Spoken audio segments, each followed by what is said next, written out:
Hey, everybody. Welcome to today's edition of the Jack and Adam Show without Gary. So I apologize in advance. It's probably going to be a little bit more dry on the one hand. On the other hand, it could potentially be shorter because we don't talk as much. So, we'll try to keep the dad jokes to a limited amount. So, we do actually have a hard stop today at 11:30. So I will apologize in advance about that, and we will try to be as efficient as possible. As always, if you can, keep your questions in the Q&A box, and then if you want to harass Jack and I or each other, please feel free to put that in the chat box. But a couple things that are on the radar out there. The first is with respect to the employee retention tax credit.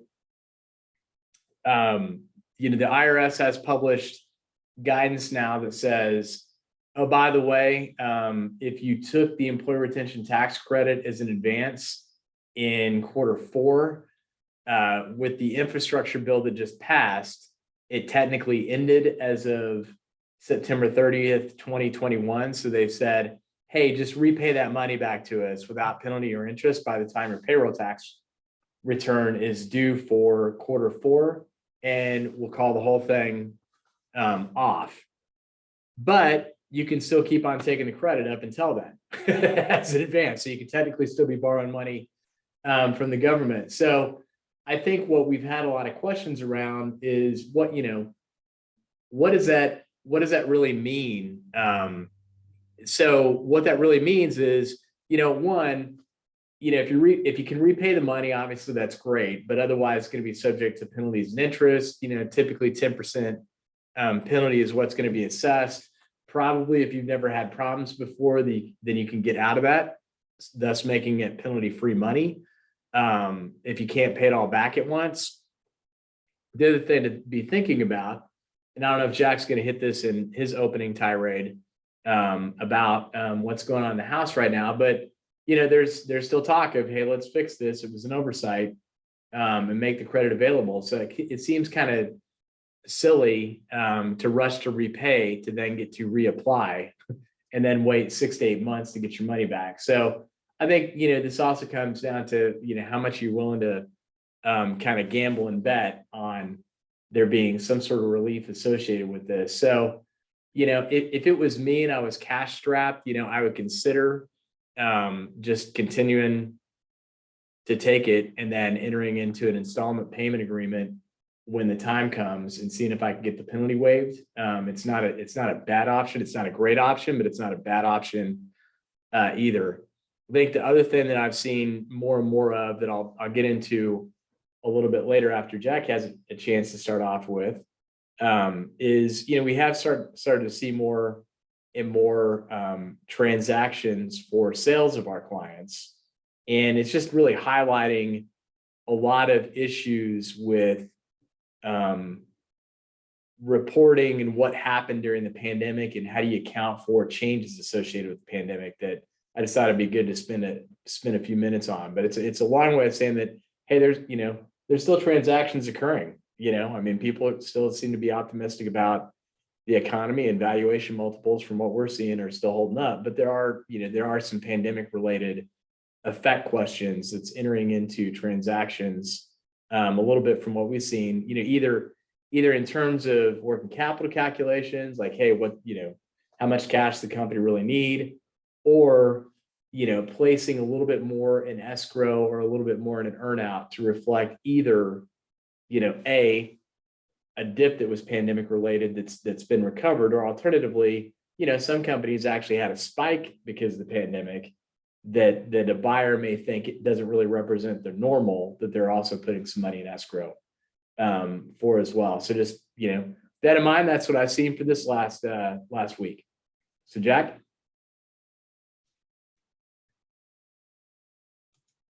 You're on mute, buddy. Yeah, I lost my screen there for a second. Sorry about that. Morning to everyone. So a couple of updates. There's not a whole lot that's been going on necessarily, but so as you guys know from our prior discussions, that there have been some money shuffling around going on with respect to the debt ceiling, which last week was pushed and it was moved. There's budget talks. And so essentially, in summary, they've kicked the can to February, mid-February-ish, to deal with some of those issues. With respect to the vaccine mandate, there is a vote that either has occurred or will occur in the Senate that has all 50 Republican senators on board and has at least 2 Democratic senators on board, which is basically to push back on the federal mandate for businesses.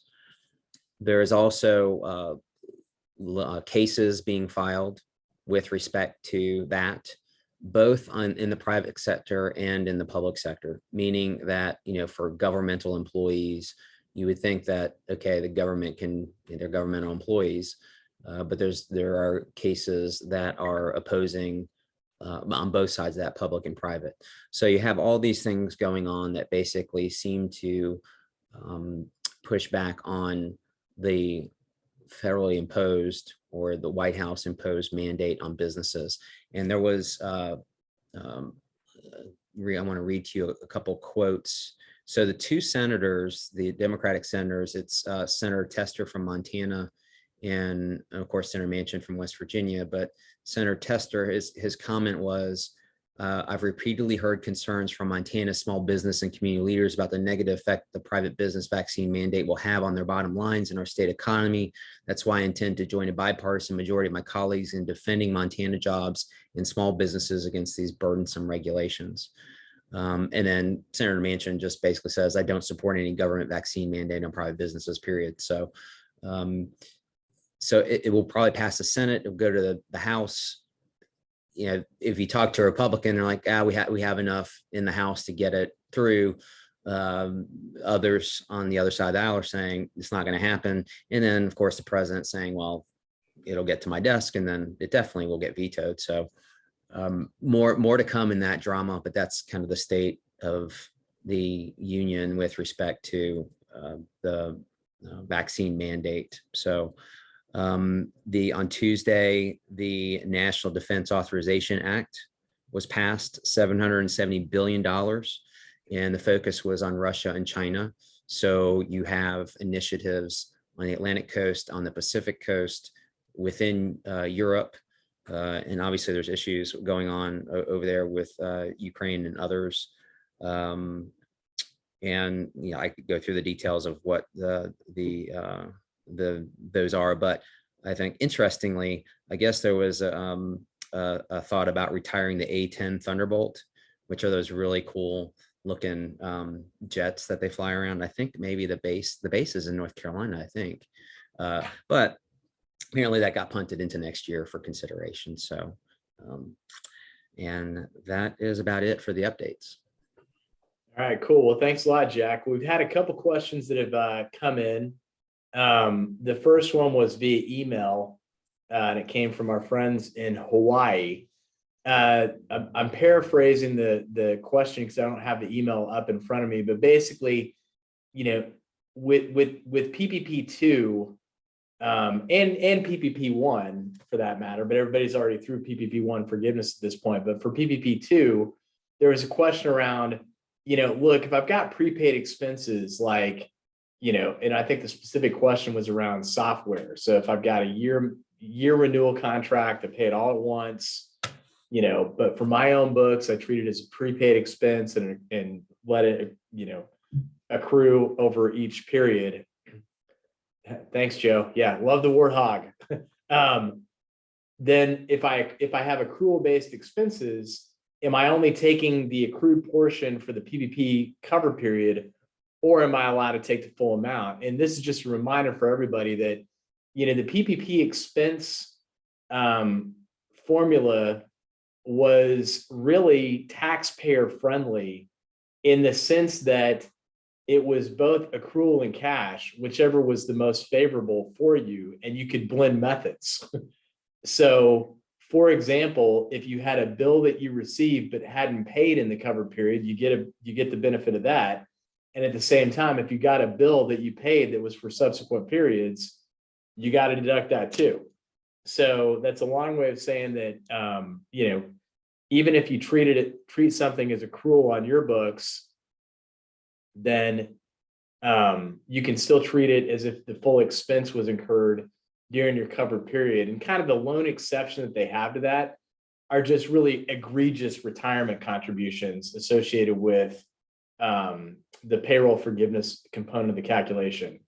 So I hope that helps. Second question that we had in came from Greg. It's a three-part question with multiple subparts. Jack, so be ready. I'm just kidding. It's not that bad.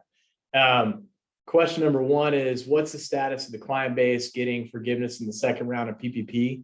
The answer to that is, I don't know, because the submissions really, have just started for that. So I haven't heard of any roadblocks in particular that have come up, but I'll make sure that I ask around. In terms of the second question, I've just heard last week, North Carolina is going to allow PPP related expenses to now be tax deductible.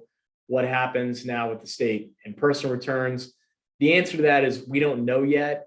We believe that it's the default answer is you would amend the returns. So yes, we would like to charge for that because it is work. To answer the question of, are you going to have to pay your CPA for that? Like, look, I don't like any more than you do. And I'm probably going to have to get it done in the middle of my busiest part of the year. So, we probably will have a nominal charge for that if we're a bellwether of every other CPA firm out there.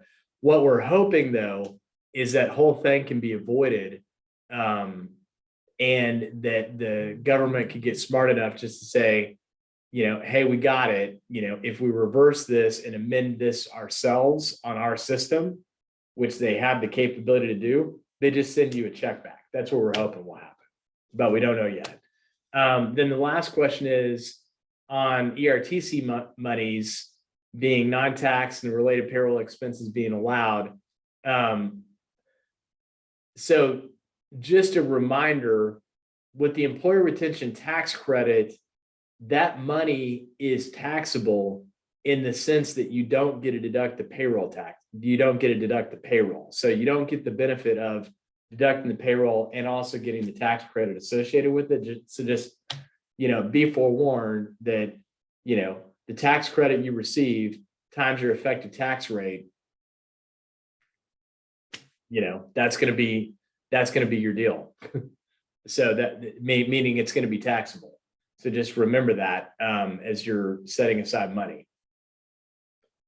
Another question that came in is, a single member LLC, no employees, owner has the option of setting up a solo 401k and putting away much more money for retirement than traditional IRAs. Can you provide some details on how it's reported on the tax return when filing on Schedule C? Also, if the LLC files as an S Corp, can the solo 401k be used? All right, so a couple embedded questions here. I know, Jack, why don't you answer this one? I'm just kidding. Yeah, I'm like, okay, sure. I'll make some. Yeah. No, I'm just kidding. Yeah, no. So you. Yeah, so let's start off with the Schedule C. Basically, the amount that you can contribute, Robert, to the solo 401k, which basically has two components. One is an amount that you defer, and then there's the employer, which you're the employer, match component of it. So from that perspective, to have the solo 401k available when you're a single member LLC reporting on a Schedule C, first off, you've got to have income to be able to defer that income in the first place. That's number one. And number two, it's going to be limited to the amount that income is considered self-employment income, which it really should all be on a Schedule C anyway. So what ends up happening is you end up having the full income amount on Schedule C so that it can calculate the payroll taxes. Then a little bit lower, you have an adjustment to adjust the retirement contribution back off for the calculation of the regular tax. So it appears in two spots on your personal return. The S corporation, it behaves the exact same way. The only difference is in the Schedule C, it's the total flow through, the total amount in the Schedule C for income is what calculates your available retirement contribution. In an S corporation, since the distribution flow through income component isn't subject to self-employment taxes, that's not available for the purpose of retirement calculation. So your retirement calculation is based off your wage amount. So in that case, you've got a W-2, and it's just like if you work for, Shoemaker or BGW, you've got gross wages. Those are what calculates your payroll taxes. And then you've got reportable wages on line 1, which is net of your 401k deferral amount. Then the company gets the benefit of the expenses on the tax return for the match component. So hope that answered your question, Robert. I know that was a little bit wonky for the folks on the call. Any other questions out there before we get into some company sales stuff that we've been seeing? There was a question I think Robert had sent via email, and it was more of a comment about electric vehicles. And it was something along the lines of, well, and currently in providing the electricity to electric vehicles, isn't that being generated by traditional power sources like coal and natural gas? And I think the answer is yes. And this is just my commentary that, yeah, there's some charging stations in my garage downstairs in my building, and I don't think that there's solar panels on top of my building that are generating that power. So there is a disconnect there, and there's a commentary about the narrative about how good this energy is. I can see, well, eventually maybe, but it depends exactly where the source is. And I made a comment last week, restated or shared a comment that was made on the radio about the vice president coming into town and how much resources she used, energy resources she used to get here to talk about renewable energy, her whole entourage and Air Force Two, et cetera. So just sharing that commentary from one of our viewers. Yeah, as an argument, so you hear that a lot on the EV side, and then, hey, what's the environmental cost of the battery? I get all that, but the pollution argument that you get, I've got a good friend of mine that works at GE in their wind turbine business. So he's all over this particular topic. He designs wind turbines for GE. So I ask him all the time about wind turbines and efficiency rates and all that kind of stuff. And, kind of the case for the EV is that, all right, yep, still got fossil fuels creating the energy to power it, but it's in an extremely isolated spot where you can actually control the pollution level such that the pollution level is actually lower off the energy production than it is out of the car. So while it's not a total reduction of fossil fuels, it's at least a lot lower than it would have been otherwise. And I think David put it a lot better than I did in the chat. if anybody was curious. Also, shameless promotion, as long as you don't buy a Tesla, you're also going to get a $7,500 tax credit, which is awesome, by the way, for buying one. All right. So one of the things I did want to share, and I'll ask you to chime in as well, Jack, is, we've had, a bunch of company sales that are either pending or have occurred this year. And there's been a lot of questions around, okay, well, if you had a dip, how much of it was pandemic related? If you didn't have any disruption at all, and in fact, you had an increase, how much of it was pandemic related? So, construction company, this would be burning off a backlog. We had some janitorial companies that had some additional cleaning services that were at a higher margin. that happened that may not be recurring. Maybe you sold some PPE at a higher margin that may not be recurring. So, these are all questions that buyers are having in addition to, the working capital numbers, because the working capital is really fluctuated with tax credits, PPP proceeds, if you took an EDL loan, all that kind of stuff, to try to get to what's it really take to operate the business. So what I thought I'd share in light of that is just, hey, kind of illustrates point number one here that we've been hammering over and over again. I promise this is a shameless plug because frankly, I just as soon rather not have to clean up somebody's messy books. And I know that from Jack and I's perspective, we sure as heck would rather not have to defend sloppy books during a transaction, but it does highlight that, if for no other reason, then you may have a transaction pending in the next year to 2 years, having bad financial records, or not being able to explain variance appropriately really are value killers in the sense that, it could cause an adjustment to your EBITDA. So that's like the starting point for how somebody determines the value of your company in the first place.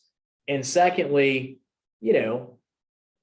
if someone then says, and by the way, I was going to give you a 7 times EBITDA, but now I'm only going to give you a 6, or I was going to give you a 9, but now I'm only going to give you a 7, because I can't really rely on the information. That's the second value killer. Or if they say, well, this would have been an all cash offer, or, 90% cash offer, 10% earnout, but now it's going to be 75-25 because you can't adequately explain something. You're just kind of shooting yourself in the foot by having poor financial records and not having a grasp of what impact the pandemic really had on you. We've been talking forever about the need to do that for the purposes of justifying your story for PPP loan forgiveness in case anybody ever asks.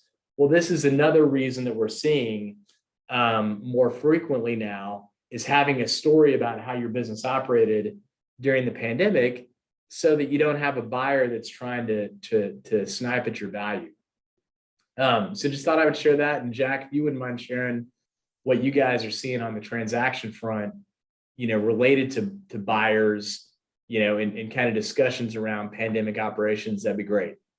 I mean, that list that you had up, we could spend hours talking about each one of them as being deal killers or deal modifications and things like that. So, because it is, I mean, it comes down to value is in the eye of the beholder, and the beholder is being assisted by legal and accounting, and they're looking at numbers and they're looking at trends and they're looking at, okay, well, what is the true value of the business? One of the things you had up there is, what does the owner bring to the table? I mean, if it is extract the owner and there is little value left, then that's a problem. And a lot of times that happens in, so for example, in the franchise context, I've talked business owners out of becoming franchisors because I said, if you cannot multiply, if you cannot expand this business without you being present, then that's a problem. You need to be able to take the business model and replicate it, duplicate it elsewhere without you. So if you're a key integral part of that business. And so, but the accounting records, the legal records, you had on the list IP.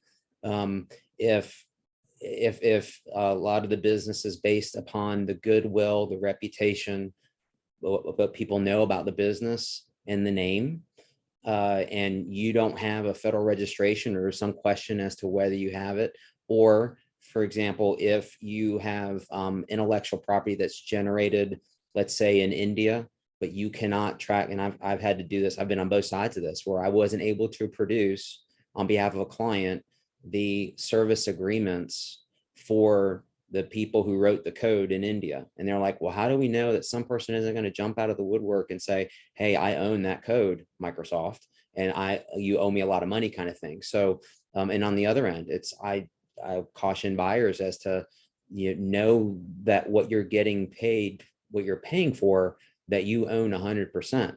I mean, you do that with everything else to make sure there's no liens on the personal property. You make sure there's no liens on the real estate. So you're going to do the same process you would do with any other transaction in the form of intangible property to make sure that there's no rights out there that will impact your ownership or the transfer of the business. So all those things and impact. So and it goes back to something that we've been saying for 90 weeks now from the very beginning, which is you got to have your back office in order. And at that time we were discussing it as to when you're applying for the loan, when you're applying for forgiveness, but it's all the same concept, which is into the question about, do we know what's going on with the forgiveness, et cetera?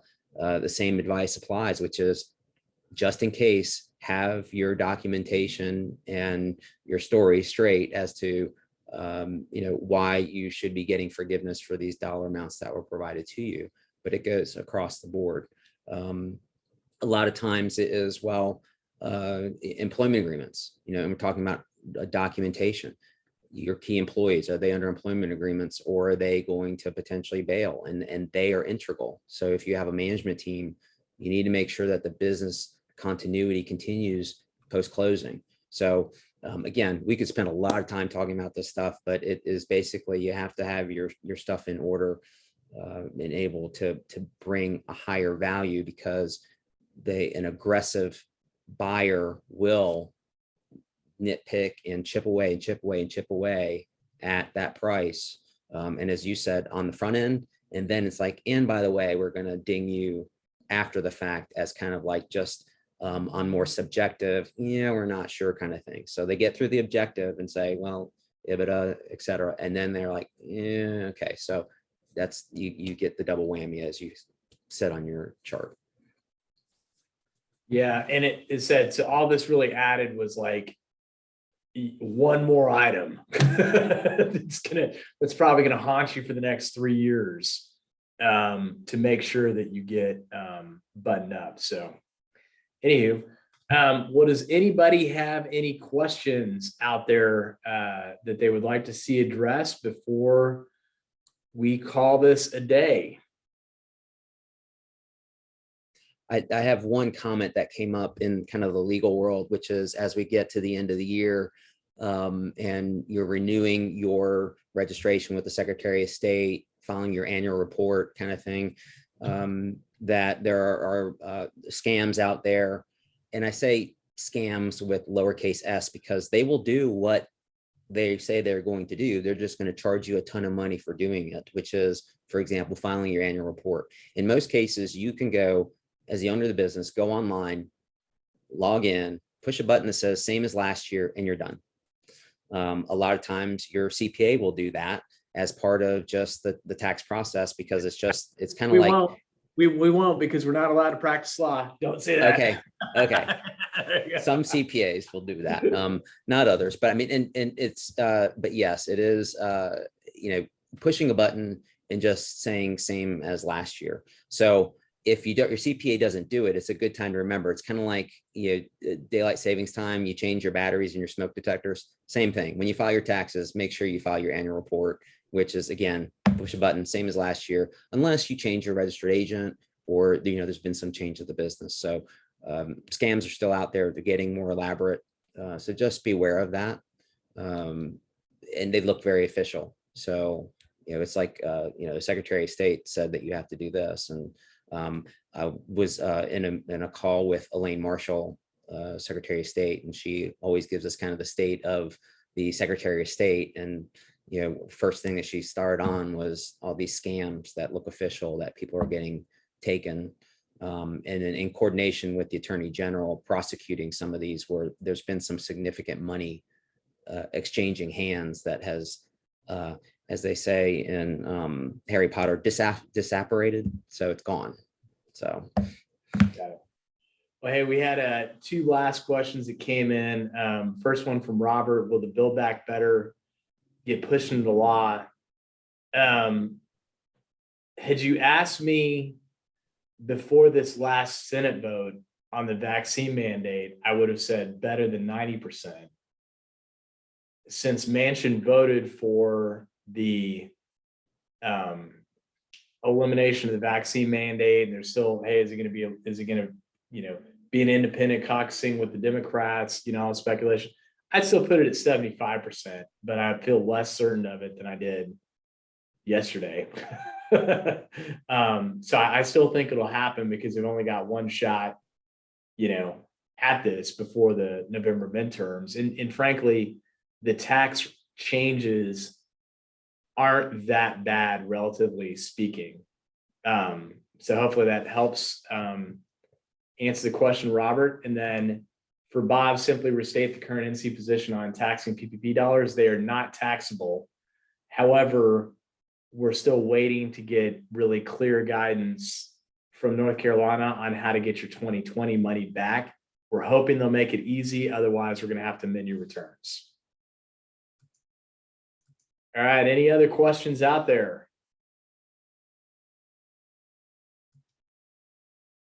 All right. Well, I appreciate you guys still tuning in, and we'll be back here next week. I think when Gary and I and Jack have talked, probably plan on keeping this format for the time being, probably through this year. But then coming to the new year, we are going to look at the format and start being more topic and issue driven, rather than just having to be focused on the pandemic. That obviously would still be part of the topics, but we'll also try to bring some value in other areas. So thank you very much. Thank you guys very much for being here, and appreciate it. Any final words, Jack?